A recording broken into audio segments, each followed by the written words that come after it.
저는 오늘 이 말씀을 준비하면서 한 주간 동안 생각을 해봤습니다.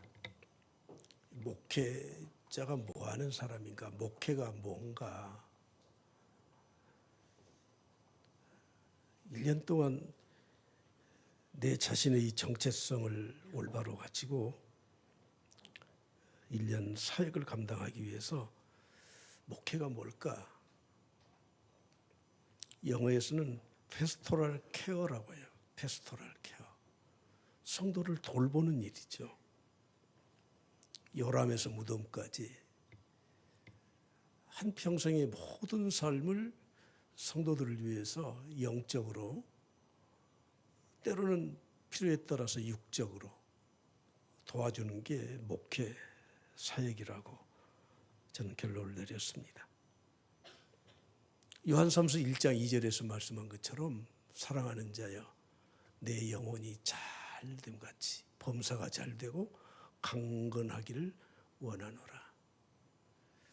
요즘 우리 주위에 웰빙이라는 말을 몇 년 전부터 많이 써왔는데 한국에 오면 이런 말들이 왜곡되어 버리더라고요. 웰빙이 뭡니까? 잘 먹는 거. 예? 웰빙이 뭡니까? 요즘 휴라는 말을 많이 쓰는데 쉼이 있는 거, 편한 거, 건강한 거. 우리는 되게 웰빙 그러면은 농약 안 친 거 먹는 거 뭐 이런 정도로 생각을 많이 하잖아요. 근데 웰빙 말 그대로 웰 잘한다는 데 잘한다. 빙 내 존재에 대해서 내 존재를 찾아가는 것이에요. 내 존재대로 사는 것이 웰빙이에요. 사람이 사람답게 사는 게 웰빙이에요. 혹시 그걸 위해서 뭐 좀 잘 먹는 거, 좀 쉬는 거 좋습니다. 오늘 저는 여러분들과 함께 신년 감사 예배 첫 메시지를 드리면서 우리가 좀 웰빙을 했으면 좋겠어요. 웰빙을. 우리는 만나면은 안녕하세요 하고 인사하지만 이 안녕이라는 말은 순수한 우리말이 아니에요. 한문을 갖다 쓴 말이에요. 안녕. 근데 이 말을 우리 순수한 말로 바꾸면 잘 있었어? 그 말이거든요. 웰빙이에요. 잘 있냐? 잘 있어야 돼. 잘 살아야 돼. 그러기 위해서는 나에 대한 정체성을 올바로 알아야 돼요. 내가 누구인지, 내 존재가 어떤 존재인지.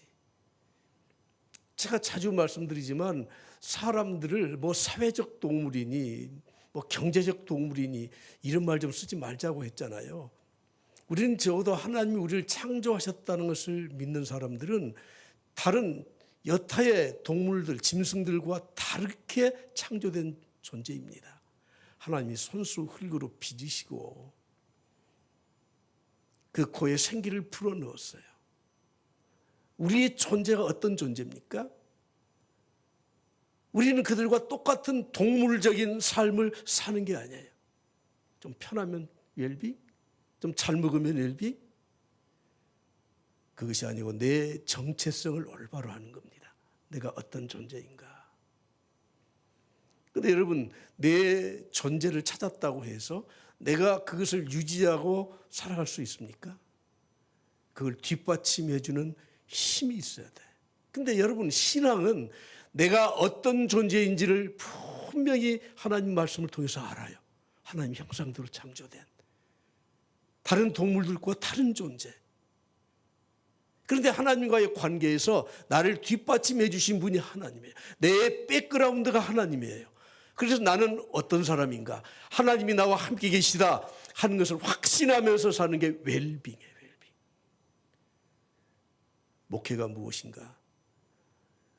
저는 여러분들에게 웰빙하도록 잘 살 수 있도록 항상 영적으로 깨우쳐주고, 그리고 여러분들이 요담에서 무덤까지 여러분들이 힘들고 어려울 때마다 때로는 말씀으로 또 위로해주고 성도들끼리 함께하고 우리의 꿈과 비전을 향해서 나아갈 수 있도록 옆에서 도와주는 헬퍼 역할, 가이드 역할을 하는 게 저는 목회자라고 정리를 했습니다.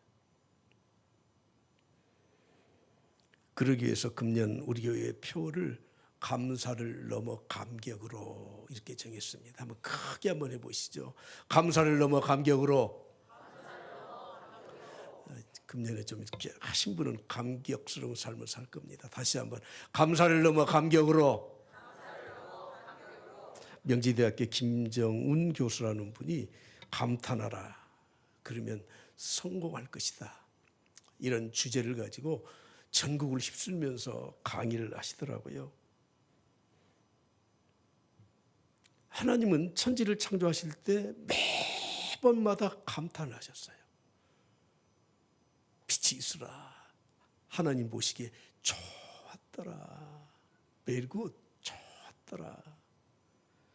창세기 1장 31절에 말씀합니다. 하나님이 지으신 그 모든 것을 보시니 인간을 창조하시고 창조 사역을 마치신 후에 다 같이 시작. 보시기에 심히 좋았더라. 심히 좋았어요. 감탄하셨어요. 금년 한 해 동안 우리는 감사하는 것은 기본이에요. 범사에 감사하는 것은 기본이에요. 그러나 이제는 감탄해야 돼요. 감격해야 돼요. 감격해야 돼요. 그러기 위해서는 다시 우리의 사명을 찾아야 됩니다. 내 존재에 대해서 다시 깨달아야 됩니다. 한번 따라서 합시다. 다시 사명의 길로. 다시 사명의 길. 내 자리로 다시 돌아와야 된다. 그 말이에요. 신앙의 기본이 무엇일까요? 고린도전서 13장 13절에 말씀하죠. 믿음, 소망, 사랑 이 세 가지는 항상 있어야 된다. 신앙의 기본을 찾아야 돼. 신앙의 기본으로 돌아가야 돼. 그래서 우리는 날마다 점검을 해야 되는 겁니다. 점검을. 내가 믿음이 있는가? 하늘의 소망을 가지고 사는가? 내 안에 사랑이 넘치는가? 되게 바쁘면 자동차 시동을 걸고 그냥 막 떠나가잖아요. 그러다가 펑크 났네? 그럼 낭패를 당해요. 항상 점검을 해야 돼요. 근데 요즘은 자동으로 시스템이 되어서 그냥 그 경고등이 들어오니까 점검하지 않으면 낭패를 당해요. 바쁘게 외출을 하다 보면은 지갑을 놓고 나올 때가 있잖아요. 그리고 택시를 탔는데 택시비가 없어. 요즘은 핸드폰에서 송금도 해주고 그렇지만 제가 개척하면서 너무 황당한 일을 많이 당했습니다. 그때는 이렇게 다 뽑아서 갔잖아요. 하이패스 없이. 나가면서 돈을 내야 되는데 돈이 땡전 한 푼도 지갑에 없어. 그래서 제가 사정해가지고 계좌번호 받아서 외상으로 왔습니다. 그때도 외상을 해주더라니까. 항상 점검해야 돼요. 믿음이 없이는 하나님을 기쁘시게 하지 못하나니 믿음으로 하지 않은 모든 것은 죄라고 말씀합니다. 내가 지금 살고 있는 게 잘 살고 있는가? 웰빙. 내가 신앙생활 잘하고 있는가? 믿음으로 살아가고 있는가? 이 땅의 끝에 소망을 두지 않고 하나님 나라의 소망을 두면서 항상 하나님 바라보며 살고 있는가? 사랑은 허다한 죄를 덮는다고 말씀하고 있는데 내 마음에 사랑이 충만해서 허다한 죄를 덮어주고 용납해주고 원수까지 사랑이라고 말씀하셨는데 정말 내 마음에 사랑하는 마음이 있는가? 다시 제자리로 다시 사명의 길로 우리는 돌아와야 할 것입니다. 믿음, 소망, 사랑을 가지고 사는 사람들은 하나님을 기쁘시게 하는 목적이 있습니다. 모든 영광을 하나님께 올려드립니다. 우리의 목표는 하나님 나라입니다. 뿐만 아니라 사람들에게 유익을 끼쳐야 돼요. 유익을. 나 혼자 잘 사는 건 잘 사는 게 아니에요. 나 때문에 잘 사는 사람들이 많을수록 나는 잘 사는 거예요. 나 때문에 다른 사람이 유익을 봐야 돼. 유익을. 그걸 성경에서는 덕을 끼친다고 말씀해요. 베드로서 1장 5절부터 7절에 보면 이렇게 말씀하죠. 너희가 더욱 힘을 써야 될 일이 있다. 그 무엇입니까? 믿음의 덕을, 덕의 지식을, 지식의 절제를, 질제의 인내를, 인내의 경건을, 경건의 형제 우애를, 형제 우애의 사랑을 더하라고 말씀합니다. 나는 믿음으로 했어. 나는 말씀대로 살았어. 그런데 다른 사람에게 유익을 끼치질 못해. 다른 사람에게 덕을 세우지 못하는 것은 올바로 사는 것이 아니에요. 잘 사는 게 아니에요. 오늘 본 말씀 학개서에 보면 이스라엘 백성들이 이 본연의 사명의 길로 가지 않았던 것을 지적하고 있습니다. 포로 70년을 정산하고 그들이 귀환을 해서 예루살렘으로 돌아왔습니다. 시편 126편에 보면 그때를 생각하면서 이렇게 고백하죠. 여호와께서 시온의 포로를 돌려보내실 때 우리는 꿈꾸는 것 같았어요. 꿈꾸는 것 너무 좋았어요. 그들이 포로 생활을 지켜보면서 이런 고통과 슬픔으로 눈물도 흘렸습니다. 시편 137편에 보면 이렇게 말씀하죠. 우리가 바빌론의 여러 강변 거기에 앉아서 시온을 기억하며 울었던. 시온을 기억하며 울었어요. 왜 울었습니까? 버드나무에 그들의 수금을 악기를 걸어 놓았습니다. 그런데 이방인들이 사로잡은 자들이 거기에서 이스라엘 백성들에게 너희들 좀 노래 좀 해봐라. 너무 마음이 아팠어요. 그들이 불러야 될 이 노래는 하나님께 영광을 돌리는 찬송인데 그 침략자들이 조롱하면서 너희들 노래를 좀 불러라. 우리를 좀 기쁘게 해라. 4절에 이렇게 말씀하죠. 우리가 이방 땅에서 어찌 여호와의 노래를 부를까. 그들은 포로에서 풀려나서 해야 될 일이 분명히 있었거든요. 근데 그들이 풀려나서 하나님의 성전을 건축하다가 중단을 하고 말았습니다. 그들이 포로에서 풀려난 이유는 국권의 회복이 우선이 아니에요. 하나님의 일을 하기 위해서, 무너진 성전을 다시 세우기 위해서, 그 성전에서 예배하기 위해서 그들은 포로에서 풀려나게 되었습니다. 하나님은 참 기이하신 분이에요. 이방의 왕인 이 페르시아의 고레스라고 하는 왕의 마음을 감동을 시키지 않습니까? 여러분, 식민지를 삼았던 그 왕이 전쟁에 진 것도 아니고 어려움을 겪은 것도 아니고 자발적으로 자기들이 잡아온 포로를 내보내는 건 그건 불가능한 일, 그건 있을 수가 없는 일이에요. 그런데 고레스 왕의 마음을 감동을 시켰어요. 에스라 1장 1절을 보시면 바사왕 고레스 원년에 여호와께서 예레미야의 입을 통하여 하신 말씀을 이루게 하시려고 바사왕 고레스의 마음을 어떻게 하셨어요? 감동시키셨어요. 그래서 어떻게 하셨습니까? 2절에 이렇게 말씀합니다. 바사왕 고레스는 말하노니 하늘의 하나님 여호와께서 세상 모든 나라를 내게 주셨고 나에게 명령하사 하나님이 그의 마음을 감동시키셔서 유다 예루살렘의 성전을 건축하도록 이스라엘 백성들을 해방시켜 주었던 거예요. 참 기이하지 않습니까? 그래서 이 바벨론에 있는 유대인들에게 공포를 하고 그래 너희들 본국으로 돌아갈 사람은 돌아가라. 에스라 1장 5절에 내려가면 이렇게 말씀해요. 이에 유다와 베다 민족들과 제사장들과 레위 사람들과 다 같이 시작. 그 마음이 하나님께 감동을 받고 그 마음이 하나님께 감동을 받았어요.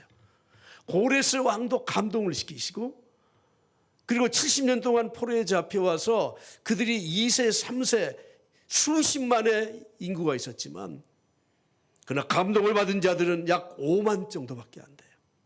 하나님의 일은 감동을 받은 사람을 통해서 감동을 받은 사람들이 하나님의 일을 감당한다는 것입니다. 여러분 2024년에 다시 사명의 길로 돌아오기 위해서는 우리는 하나님의 감동, 하나님의 인도하심을 받아야 사명의 길로 돌아올 줄 믿습니다. 그들이 돌아와서 성전 건축을 시작했죠. 스룹바빌이라고 하는 이 지도자를 앞세워서 성전을 건축하다가 사마리아인들이 방해를 했습니다. 그랬더니 중단을 해버렸습니다. 그리고는 지금은 하나님의 일을 할 때가 아니야. 그리고는 자기들의 집을 짓고 자기들의 이 새로운 삶의 터전을 위해서 그들은 16년 동안을 그렇게 살았습니다. 그때 학계 선지자를 통해서 예수라를 통해서 사람들의 마음을 감동을 시키고 그랬더니 16년 동안 중단되었던 이 성전을 4년 5개월 만에 완공을 해서 그 성전을 제2의 성전, 첫 번째 성전은 솔로몬 성전, 그리고 지금 스룹바벨을 통해서 지은 성전은 제2의 성전 스룹바벨 성전이었던 거예요. 다시 한번 우리 복창합시다. 다시 사명의 길로 제자리로 돌아와야 돼요. 오늘 저는 이 찬송이 좀 길지만 좀 같이 부르기를 원합니다.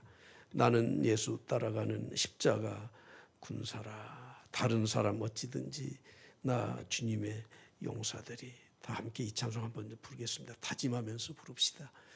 사람들은 다른 사람이 안 하면 나도 안 해. 되게 끌려가는 삶을 살더라고. 혼자 하는 건 좀 힘들긴 힘들어요. 우리 여자분들은 화장실을 갈 때도 화장실 갈 사람 해가지고 동무끼리 가더라고. 그런데 여러분, 신앙은 때로는 홀로 가야 될 때가 있어요. 다짐하셔야 돼요. 자, 같이 찬양하겠습니다.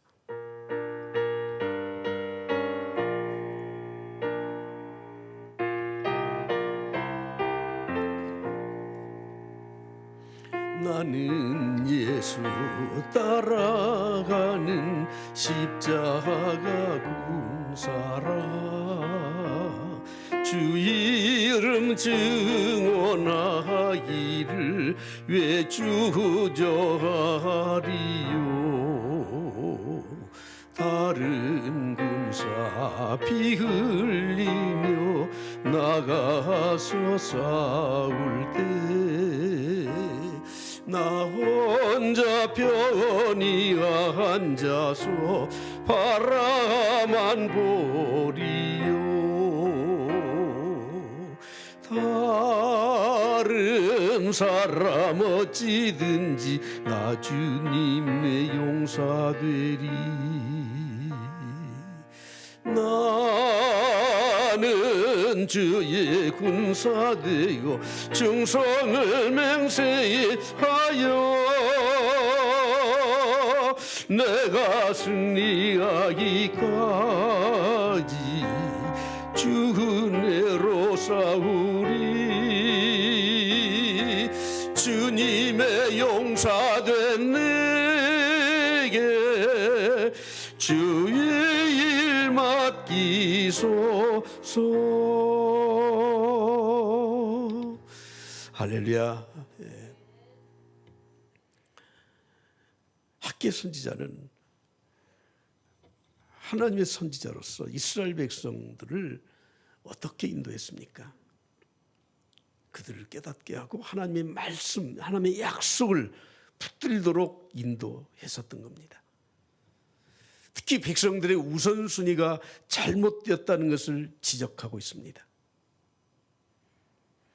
인격이 성숙된 사람, 신앙이 성숙된 사람은 항상 우선순위를 알고 사는 사람들입니다. 부모님을 먼저 생각하고 하나님을 먼저 생각하고 항상 우선순위를 알아요. 학계 1장 4절 5절 말씀을 보실까요? 이 성전이 황폐하였거늘 너희가 이때에 판벽한 집에 거주하는 것이 옳으냐. 성전은 건축하다가 중단돼서 16년 동안 쉬고 있는데 너희들의 집은 판벽한 집, 완성된 집, 잘 지은 집, 인테리어 잘 갖춘 집, 모든 걸 다 갖춘 그런 집에서 너희들 사는 게 그게 옳으냐 그 말이에요. 5절에 말씀합니다. 너희는 너희의 행위를 좀 살펴보아라. 한번 따라서 같이 하시죠. 하나님 제일주의. 하나님 제일주의. 예. 이 사람들은 분명히 핑계가 있었어요. 우리가 안 하려고 한 게 아니다. 시작했다. 그런데 방해하는 사마리아인들 때문에 우리가 어쩔 수 없이 중단했다. 지난 코로나 3, 4년 핑계대면서 우리는 예배와 교회와 선교와 이웃을 우리는 손 놓고 살지는 않았습니까? 이번 예산을 이렇게 정리를 하면서 그동안 계속 적체되었던 예산이 몇 가지가 있더라고요. 이번에 그 예산을 좀 이제 반영을 좀 시켜야 되는데, 근데 우리 교회 전체 예산에 그렇게 큰 퍼센테이지를 차지하지도 않아. 그런데 그걸 너무 소홀하게 해서 적체되어 왔던 걸. 아마 다음 주에 여러분들이 재직회에 그것이 반영된 예산이 나오게 된다면 여러분들이 보게 될 겁니다. 300%, 400% 인상을 할 수밖에 없는. 주님은 이렇게 말씀하셨습니다. 무엇을 먹을까, 무엇을 마실까, 무엇을 입을까 하지 말라는 거예요. 그럼 뭐 먹고 살라고? 너희들 염려하지 말라. 무엇 먹을까, 마실까, 입을까. 여러분, 의식주가 해결되지 않으면 우리는 인간다운 삶을 살지 못하는 거예요. 그러나 주님은 말씀하십니다. 너희들 염려하면서 그거 세상 먹고 사는 거 그렇게 염려하지 마라. 그것을 구하는 것은 이방인들이 그렇게 하는 것이다. 하나님은 이미 너희에게 있어야 될 줄을 다 알고 계신다.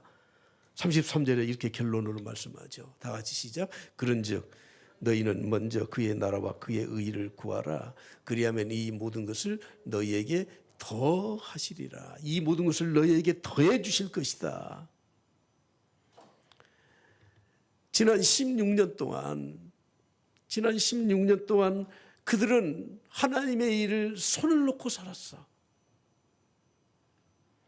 학계 1장 6절에 말씀합니다. 그래, 너희들이 어려워서 하나님의 일을 중단했느냐? 그래서 너희들의 일을 열심히 했느냐? 한번 계산을 해보자. 한번 결산을 해보자. 6절에 이렇게 말씀하죠. 너희가 많이 뿌릴지라도 수확이 적으면 먹을지라도 배부르지 못하며 마실지라도 흡족하지 못하여 입어도 따뜻하지 못하며 일꾼이 싹쓸 받아도 그것을 구멍 뚫어진 전대에 넣음이 되었다는 거예요. 적어도 우리가 하나님을 믿고 하나님의 뜻대로 잘 사는 사람들은 하나님의 것 외면하고 세상 것, 내 것, 이것을 위해서 살아가다가 결국엔 모든 걸 다 놓치게 된다고 말씀을 하고 있습니다.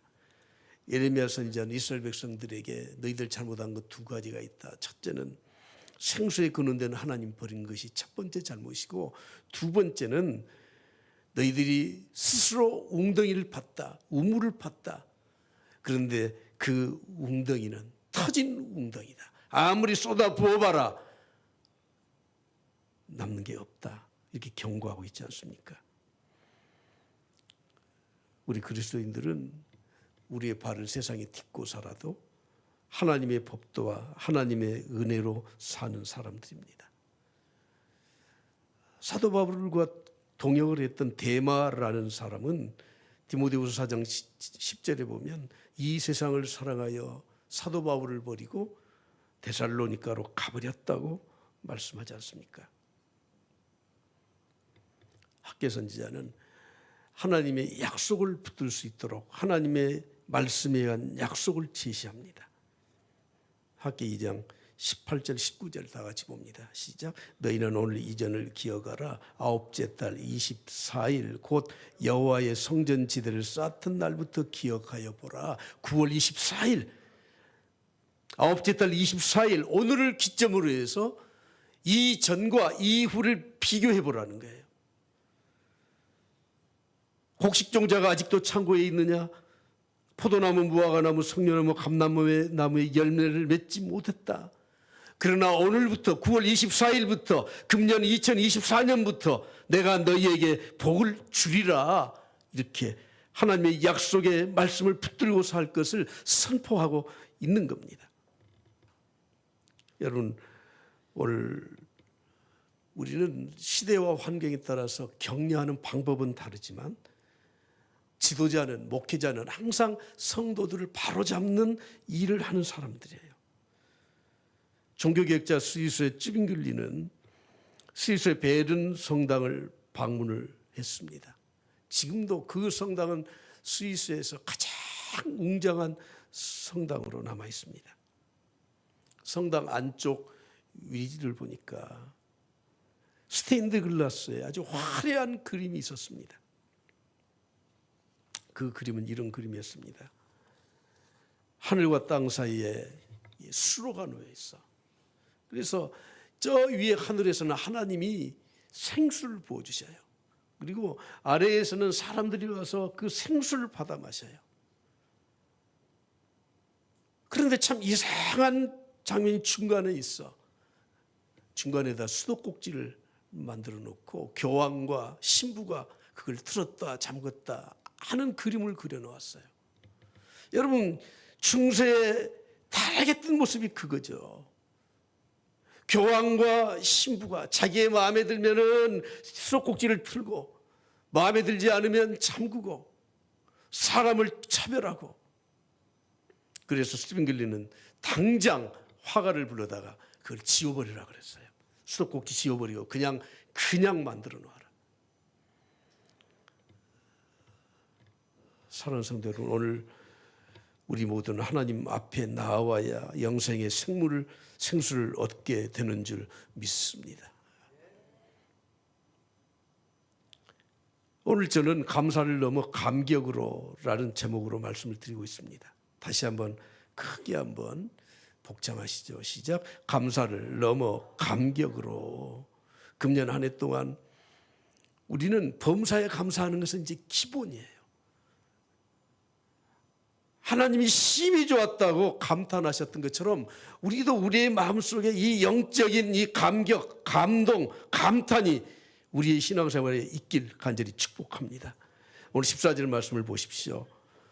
여호와께서 스룹바벨과 여호수아와 그리고 남은 모든 백성들을 어떻게 했습니까? 마음을 감동시켰어요. 감동. 그랬더니 16년 동안 중단되었던 하나님의 일을 단지 23일 만에 준비해서 4년 5개월 만에 딱 마치게 되었다고 하는 거예요. 하나님의 일은 하나님의 말씀을 통한 감동이 주어질 때 이 일을 감당할 수 있는 겁니다. 그래서 성경은 우리에게 말씀하죠. 성령을 소멸하지 말라. 성령의 감동이 있을 때 거부하지 말라. 소멸하지 말라. 에베소서 4장 30절을 말씀합니다. 하나님의 성령을 근심시키지 마라. 왜 성령님이 근심하십니까? 우리가 죄를 짓기 때문에, 불순종하기 때문에, 세상의 유혹에 눈이 어두워서 세상으로 살아가기 때문에 성령님은 근심하는 것입니다. 그런데 오늘 본문에서 감동시켰다고 하는 말은 조금 의미가 좀 달라요. 지난번 성경에서는 격동시켰다고 번역을 했습니다. 감동, 충동, 격동. 야라고 하는 이 히브리어는 눈을 뜨게 한다, 잠자는 자를 깨운다, 흔들어 깨운다, 그런 뜻이 포함되어 있습니다. 우리말 성경에는 영을 일으켰다고 번역을 해놓았고, 영어 성경 NIV 킹제임스 버전에는 똑같이 이렇게 번역했습니다. Stirred up the spirit. Stirred가 뭡니까? 각성시킨다, 휘젓는다, 흔들어댄다, 그 말이에요. 심장이 멎었을 때 심장 충격기로 그 심장에 심폐소생술을 하는 것과 똑같은 의미입니다. 여러분, 금년 한 해 동안 우리 모두가 다 하나님이 흔들어 깨울 때, 충격을 줄 때 우리가 그 충격을 받고 스타월드 일어설 수 있길 간절히 축복합니다. 여러분, 하나님 앞에 예배하고 찬양하는 이런 감동이 없으면 안 돼요. 하나님이 내 마음을 그냥 흔들어 깨워주시지 않으면 우리는 영적인 예배, 찬양을 드릴 수가 없어요.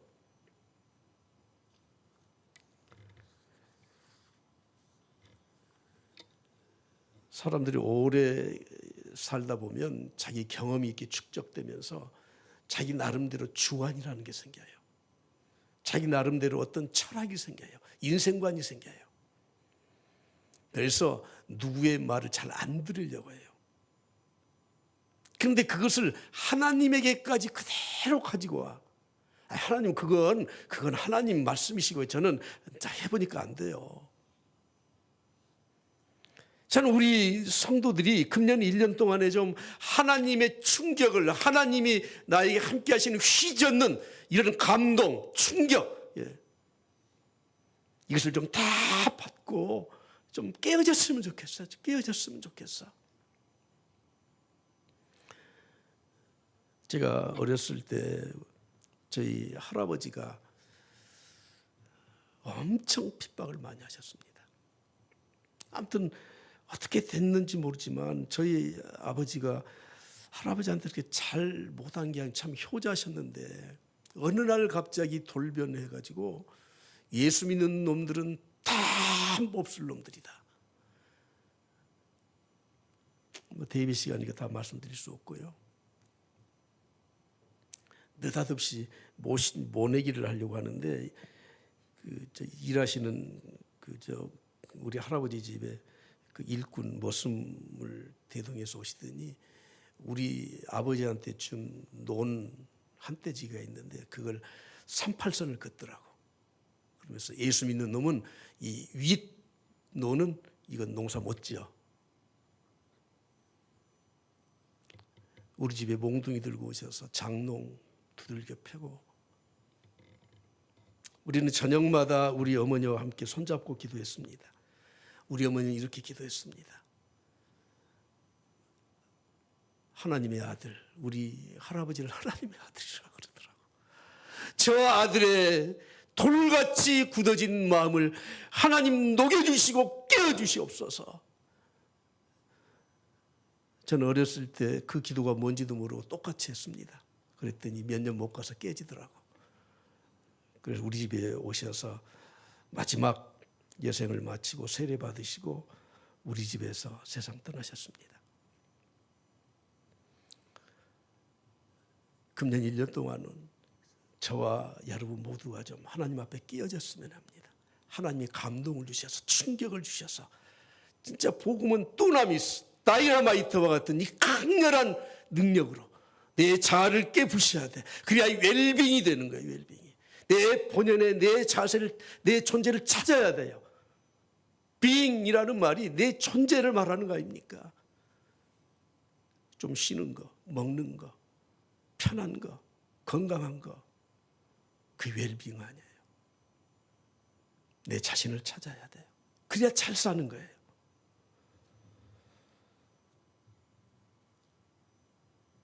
이런 감동으로 살아가는 사람들은 조건을 뛰어넘는 감사를 하는 사람들입니다.